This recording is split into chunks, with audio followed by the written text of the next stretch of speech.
তামাক মরণব্যাধি ক্যান্সারের অন্যতম উপাদান জেনেও টাঙ্গাইলের সদর, নাগরপুর ও কালিহাতী উপজেলার বিস্তীর্ণ এলাকায় তামাক চাষ করছেন কৃষকেরা। তামাক চাষ করলে বিভিন্ন টোবাকো কোম্পানির প্রণোদনা এবং বাজারজাতেরও নিশ্চয়তা থাকায় আর্থিকভাবে বেশি লাভবান হচ্ছেন কৃষকেরা, যে কারণে ক্ষতিকর জেনেও তামাক চাষে আগ্রহী হচ্ছেন তারা। তামাক চাষে আমরা টাকা একটু বেশি পাই, 1200, 1400, 1500 টাকা পাই।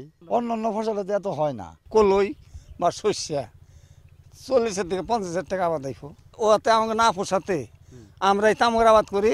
100 টাকা কেজি দেয়, আমরা এক লগে মনে করেন যে 1-1.5 লাখ টাকা পাই। ক্ষতি থাকলেও কি করে, আমরা গরিব মানুষ। জেলা প্রশাসন ও কৃষি বিভাগ বলছে, কৃষকদের নিরুৎসাহিত করা হলেও সরাসরি কোনো আইন না থাকায় তামাক চাষ পুরোপুরি বন্ধ করা যাচ্ছে না। তামাক চাষ তার নিজের শরীরের জন্য যেমনি ক্ষতিকর, পরিবেশের জন্য ক্ষতিকর, দেশের অর্থনীতির জন্য ক্ষতিকর।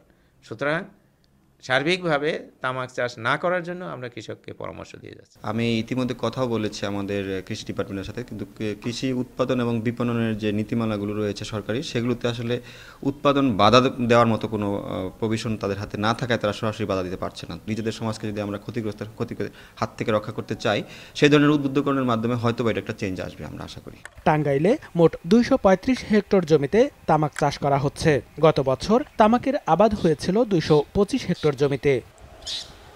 সময় সংবাদ, টাঙ্গাইল।